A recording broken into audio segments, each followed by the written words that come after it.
Will Cooper Kupp and Matthew Stafford be back with the Rams next season? That's coming up next on Locked On Rams.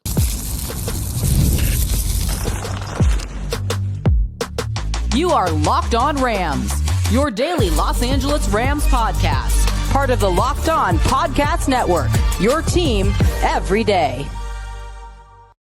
What is up, Ramily, and welcome to another episode of Locked On Rams, your daily podcast covering your Los Angeles Rams, free and available wherever you get your podcasts. Locked On Rams, part of Locked On Podcast Network, your team every day. We're also available over on YouTube, so if you haven't yet, do us a huge favor, subscribe to the fastest growing Rams YouTube channel, hit the subscribe button, hit the notification bell, hit the like button. My name is Doug McCain. You can follow me on X and Instagram at DMAC_LA. I've been covering LA sports for over a decade, 24/7 sports, Bleacher Report, SI, Dodgers Nation. And, of course, I'm joined by the Rams pre-half and post-game show host for the Rams flagship radio station, ESPN 710 LA.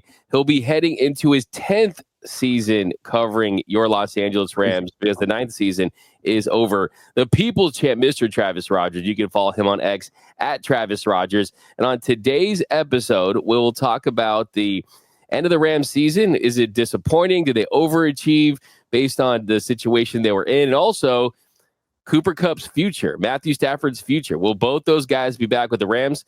That's coming up. But first, today's episode of Locked On Rams is brought to you by FanDuel. From the first whistle to the final drive, FanDuel makes the NFL playoffs even more exciting. Right now, new customers can bet $5 and get $300 in bonus bets if you win your first bet. Visit FanDuel.com to get started. All right, Travis, so talked a little bit about the end of the season. And it's a game where you kind of look at it like, wait a minute, Saquon Barkley exploded. You couldn't stop the run. You had costly turnovers, back-to-back fumbles, the first by Kyron that led to points, the second by Stafford that led to points. It looked like this was over after the last Saquon Barkley explosive run. Yet you still had the football in your hands with a chance to win this one late and just absolutely pull off one of the most miraculous late-game comebacks that we've seen in recent memory for the playoffs, but it comes up short. Of course, Bo Limmer can't stop Jalen Carter, ends up to the big sack, and on 4th 11, Matthew Stafford's attempt to Puka Nacua sails over his head, and the Rams season was done.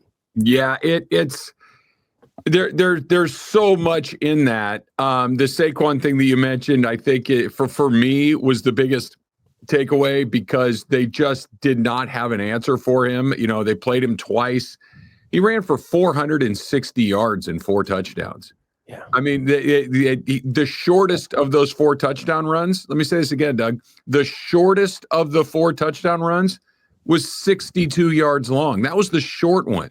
He had 534 yards of total offense in 2 games against the Rams. And you're not going to win if a player has a day like that. You're just not going to do it. And it's weird because, you know, if you take out those plays, he actually was relatively quiet on Sunday, but you can't take him out. And he broke your back. I think that's the Saquon piece of it.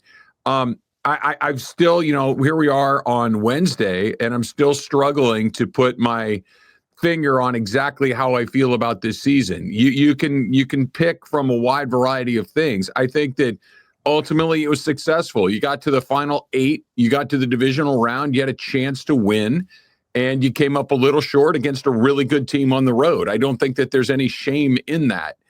They also could have won that game. They had 2 turnovers in that game. Saquon Barkley murdered them. It's frustrating. You had a fumbling problem in your running back all season long, and he put it on the ground again. You had a huge drop by Puka Nacua on a 3rd and 2 that who knows what that drive ends up being if he holds onto that ball. So it's incredibly frustrating in that regard.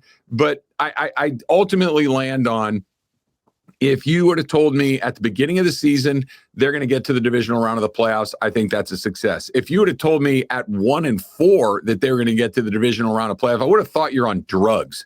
So I think that it was a successful season with a deeply, deeply unsatisfying conclusion because they had a really good chance to win that game and bring SoFi Stadium another NFC Championship game.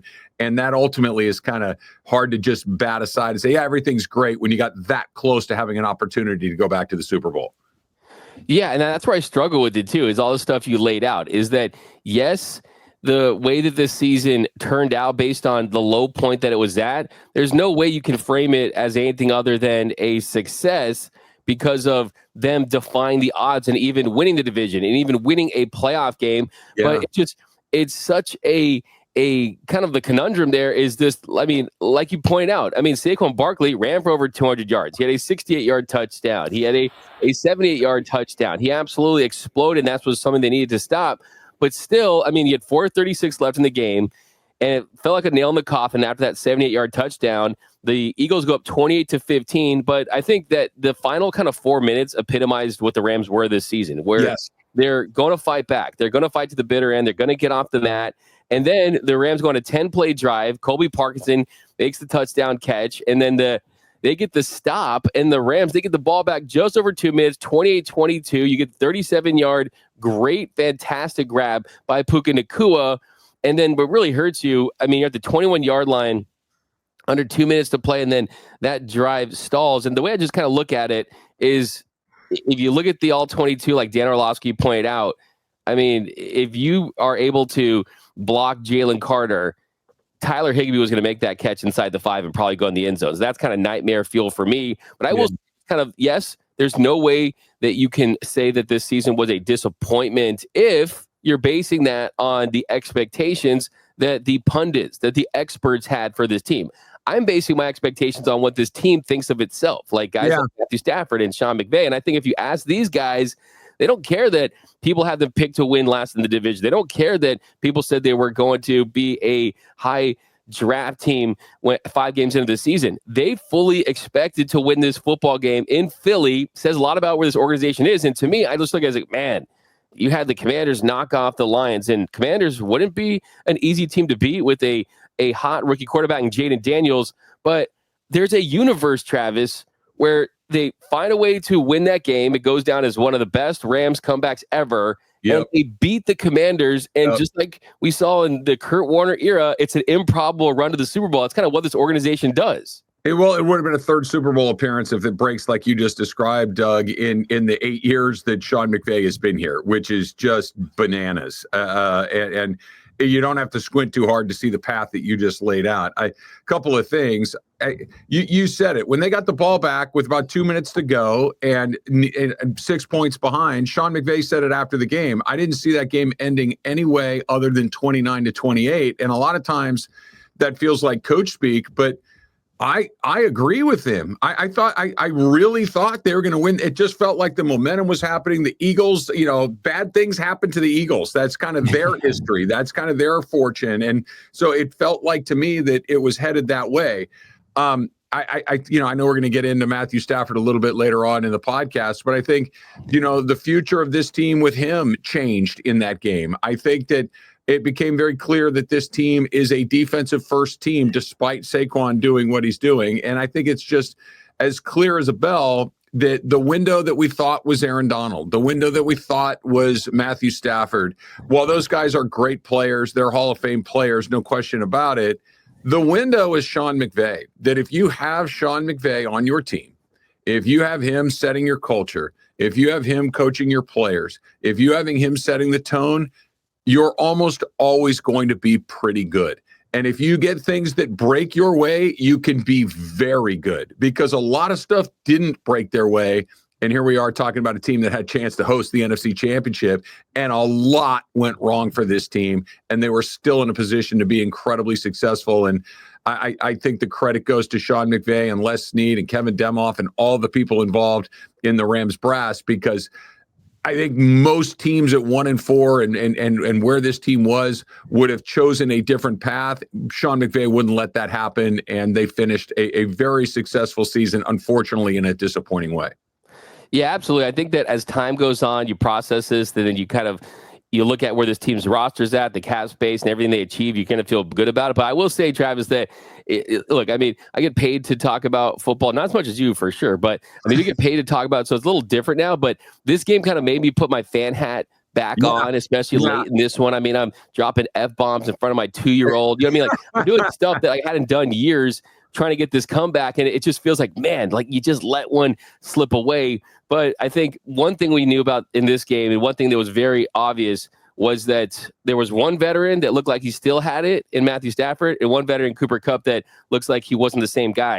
And we're going to talk about the future of those guys. That's coming up next on Locked On Rams. From the very first whistle to the final drive, FanDuel makes the NFL playoffs even more exciting. And guys, we got 3 NFL games left, so let's go. Get on it. Put that FanDuel app on your phone. Go to FanDuel.com and enjoy the last little bit of football that we have and make it even better. Because right now, new customers, you bet $5. Listen up. $300 in bonus bets if you win your first bets. That's $300 to keep the action going through the Super Bowl, through baseball season, through if you're a hockey fan like me, basketball, NBA. The FanDuel app is super easy to navigate. A ton of bets to keep every game exciting. Plus, when you win, you get paid like that instantly. No waiting around for your winnings, whether you're betting on your favorite team or just looking to add that little extra something to the playoffs. FanDuel has got you covered. Visit FanDuel.com. Join today. Get started with $300 in bonus bets. That's FanDuel.com. Make this playoff season unforgettable with FanDuel, an official sportsbook partner of the NFL.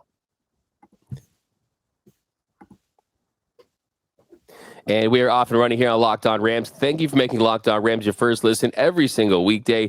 Free and available wherever you get your podcast. Locked On Rams, part of Locked On Podcast Network, your team every day. We're also available on YouTube. Hit the subscribe button over there. And also, just a reminder, we'll be here all off season, Monday through Friday. So make sure you're locked on. I mean, you got a very exciting off season for agency, the draft. Look at where this team has been built. It's been through the draft. So we're not going anywhere, and just go on this journey of Rams football with us. But here in the second segment, Travis, gonna have some tough conversations about some of these current Rams, because the truth of the matter is, and one thing I hope that people appreciate about this show is that we keep it 100 with them on their favorite players. The truth of the matter is there's no guarantee that Cooper Kupp is going to be back. We're going to start with Cooper Kupp just because yesterday he put out on social media a little reel where he wrote a message that said, quote, "In a place where failure and success go hand in hand, the Rams fell short this year, but the journey was more than worth it." And he finished that with, "Can't wait to get back to work." Now the question is, will he be getting back to work with the Rams or another organization? So he has confirmed he'll be playing in 2025. Yeah. The big question is, will the Rams bring back a player who has another season on the books where it's a $29.78 million cap hit in 2025. That's a very, very large number for a receiver that's turning 32. And yeah, it's going to be a big question I have to answer this offseason. So let me read you some things that he also said during his exit interview before he put up that video. Among other things, he said, "I did what I was asked to do. It's not up to me whether or not I come back. It's out of my control, and it is what it is." Does that sound like somebody that's coming back? It doesn't to me.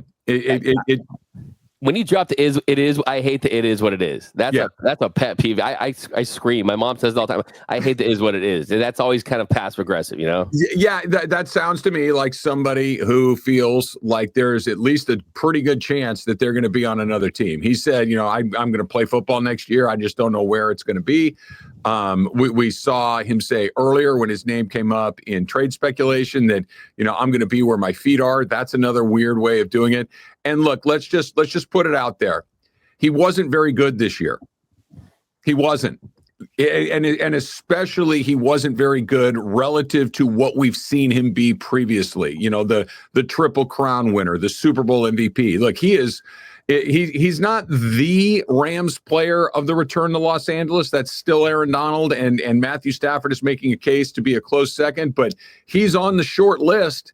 If my radio partner, DeMarco Farr, and I were doing this game, that if you're doing statues, if you had to do 3 and McVay's not available, right? You can't do McVay yet.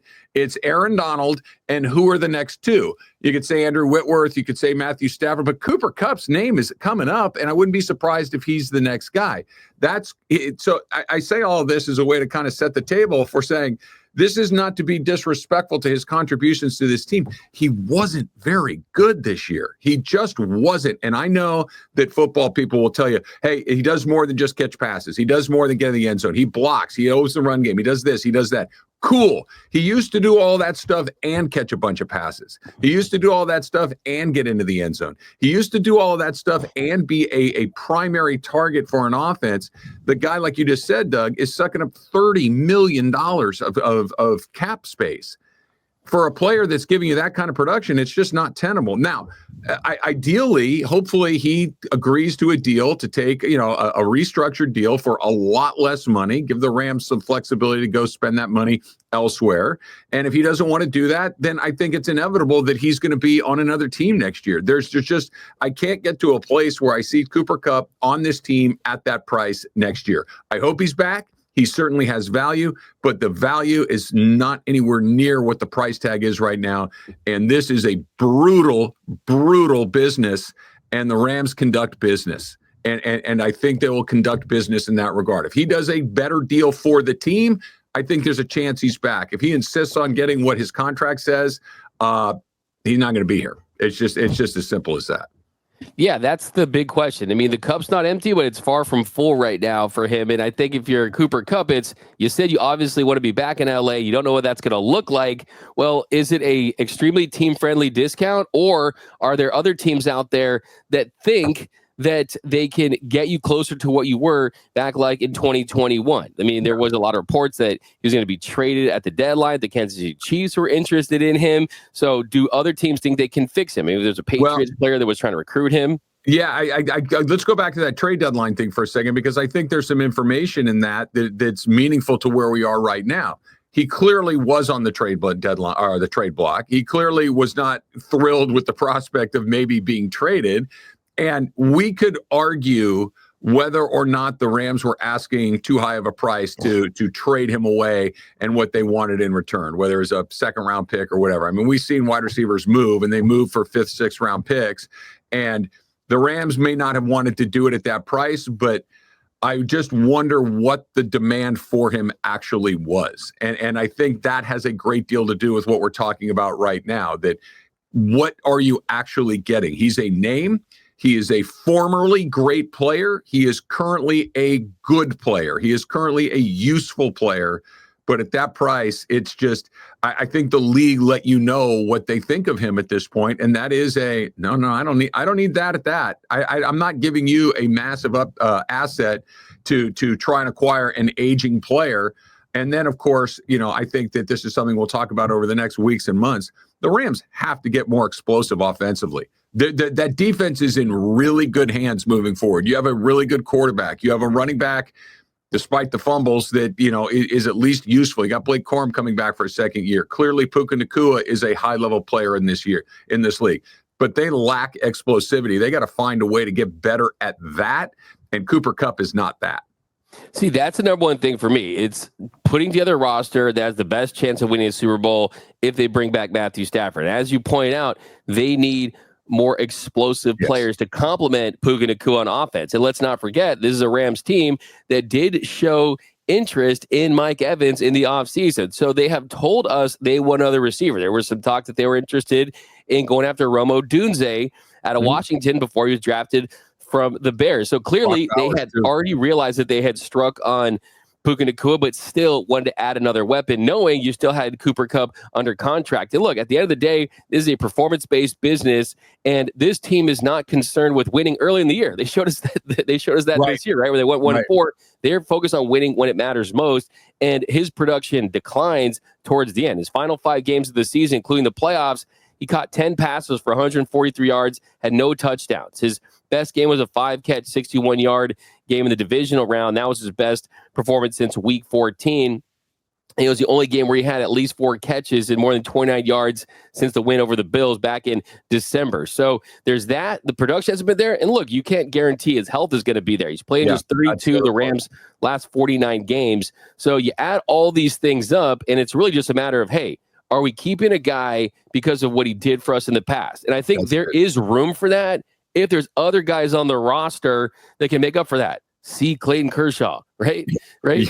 So to me, I think that Cooper Kupp falls in the kind of Matt Kemp level tier of LA athletes. We're like, man, he's not a Hall of Famer, but he's like kind of our Hall of Famer. We loved him. And it's like, but he's got injured. He hasn't been playing well, but it's like, man, I love that guy. It's kind of one of those things where it's a tough thing. he holds a special place in Rams fans' minds and hearts because, he's a Super Bowl MVP. Let's never forget that. But doing what could and again, I really don't think the Rams are going to do it, but if they bring him back at a full price, that's how you go in the wrong direction, where you get stuck in a really bad place, and it stinks to have to make really hard calls like that. And I'm sure Rams fans will be in their feelings if and when you see. Tell me you can't close your eyes and see Cooper Kupp in a Jacksonville Jaguar uniform. Tell me you can't see that. It just feels Tennessee Titans. Like, it just feels like that's the next step in his career or something like that. And it's unfortunate, but that's how you keep these things rolling, is by making really hard decisions on players that you'd love to keep, but maybe you shouldn't. Absolutely. Totally agree. Now, let's feel better because I think Matthew Stafford's going to be a whole different story. We're going to talk about that real quick. That's coming up next on Locked On Rams. Therapy is a game changer. It can help manage stress, improve sleep, communicate more effectively, but finding the right therapist and fitting sessions into a busy schedule, well, obviously that is a challenge for sure. So that's where Talkspace comes in. Talkspace is the leading virtual therapy provider. It makes getting the help you need easy, accessible, and affordable. With Talkspace, signing up is simple. You can match with a licensed therapist who fits your needs, usually within 48 hours. It's convenient. You can have sessions from the comfort of your house. You can message your therapist between appointments. Plus, Talkspace is covered by many insurance plans. And for most insured members, there's a $0 copay. It's never been easier to prioritize mental health. And as a listener of this podcast, you're going to get $80 off your first month with Talkspace when you go to Talkspace.com/LockedOnNFL and enter the promo code SPACE80. That's SPACE80 to match with a licensed therapist today. Go to Talkspace.com/LockedOnNFL and enter the promo code SPACE80 to get $80 off your first month and show your support for the show. That's Talkspace.com/LockedOnNFL, promo code SPACE80. And welcome back to Locked On Rams. Thank you for making Locked On Rams your first listen every single weekday. Free and available wherever you get your podcasts. Locked On Rams, part of Locked On Podcast Network, your team every day. Okay, so we'll hit this one quick. We'll probably push it a little more tomorrow too as well, because of course we talk a lot of Matthew Stafford in the offseason. But just watching that game, it was extremely evident that he still has a lot left in the tank. He said it as much after the game. He threw for 324 yards, had 2 touchdowns, and we're talking about in snowy conditions in Philly. And this is someone that really looks like that age is not a factor. It's not a reason why he's good or bad. He's just kind of the same guy because that he's so blessed to have that arm that he has. But the Rams do have a decision to make, because when they restructured his deal, it essentially made it a 1-year, $40 million deal for the 2024 season. Yeah. And you moved up to 2024 money with a $12.5 million signing bonus, a $23.5 million guaranteed salary. And basically, you got no more guaranteed money left on your contract. You have a $4 million signing bonus that's due in the third day of the new year, around March 12th. And you're probably going to have to get a deal done with Matthew Stafford during mid-March. And certainly both sides can go a different direction if they want to, but why would you if clearly it's still working? Yeah, I think that this became less complicated the later we got into the season, right? I think if you go back week by week, right? You go back to the Minnesota game, then you go back to, Seattle doesn't really count because he didn't play, but you go back to the Arizona game before, you just start to peel it back.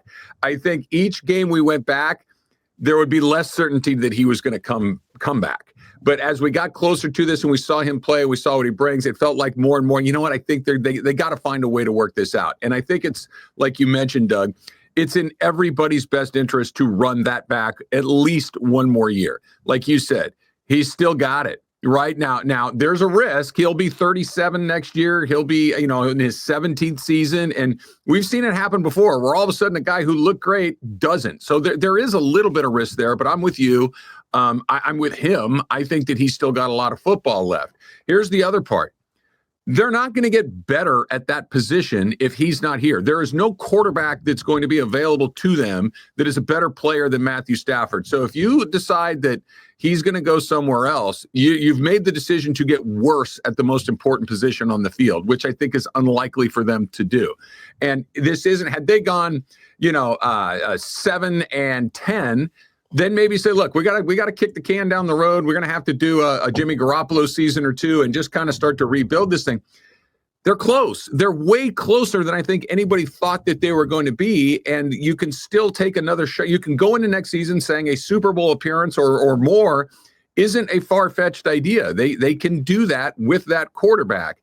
He's got to work with them a little bit. Right. I don't know if he's got to take a haircut like we're asking Cooper Kupp to do. I don't think that's really on the table anymore. I think that he's going to get a deal that is market fair, but he's got to work with them a little bit because to the other point, where's he going to go? Like, do you really want to just go somewhere for a year or two and collect some money? And by the way, if it's $50 million, which is the going rate, I get it. I would want the $50 million too, but I think I'm much more optimistic about his return to this team next year now than I have been at any point leading up to it, just because of what he said, how Sean McVay, he's too good of a player. There is no replacement for him. If you let him leave or he decides that he's going to leave, you're going to be worse at quarterback in 2025 than you were in 2024. And that's never a good thing. That's exactly my thought process as well, is with Matthew Stafford back next season and you have the right offseason, you draft well, you could legitimately win the Super Bowl. If he's not on this team, it could be decades until you could compete for a Super Bowl because there's just no guarantees. There's no guarantees you're going to find the right guy. Here's something for you, too. If you're a Lions fan watching this game, if Matthew Stafford was your quarterback this year, you would win the Super Bowl. I'm telling you that right there. With that offensive line, with those weapons, Jared Goff absolutely imploded on the biggest stage. Matthew Stafford, he elevated his game and gave this team a chance to win. There's no comparison. The Lions are never going to win a Super Bowl with Jared Goff. And, of course, that trade was still – it's more complicated than just, they should have traded Matthew Stafford because they would have had the same roster without that trade. But I'm just going to show that, look, Jaden Daniels, they won that game because he looks like he's going to be an all-pro and a perennial Pro Bowler. Jalen Hurts has Saquon Barkley and a freak at running back. Mahomes is Mahomes. Josh Allen is Josh Allen. This league is, look, man, you can construct your roster. It's about who has the very top-tier talent. That's what wins in this league. Matthew Stafford, on his best day, can sit at those tables. We were doing this the other. I think that the guys that if you just said, we're going to play next year and we're drafting just next year, Mahomes, Allen, Burrow, Jackson, maybe Jaden Daniels at this point. Okay, that's five guys. Matthew Stafford's coming off the board in the next couple of picks. He just is. And to your point, Doug, and I agree with you, God only knows what's coming next. You just don't know what's now. Can you move up and draft a quarterback? Sure. We've seen him do it before. Does that mean that guy's going to be good? No. Can you go into free agency and maybe, rehab a guy like Baker Mayfield, who was, available? You take a shot and all of a sudden, Baker Mayfield's a pretty good quarterback. Yeah, maybe you can do that. Or maybe what happens is what you just described, where you go into this turnstile mode where it's just one dude after another who's just not the guy. And you can't win in this league if you don't have a great quarterback unless everything else is a triple plus across the board. And while the Rams have some A pluses, looking at you, Jared Verse, they don't have a roster full of them to cover for a mediocre quarterback. Matthew Stafford needs to come back. I hope he does. And I think he will. I wouldn't bet my house on it, but I think he's likely to be back.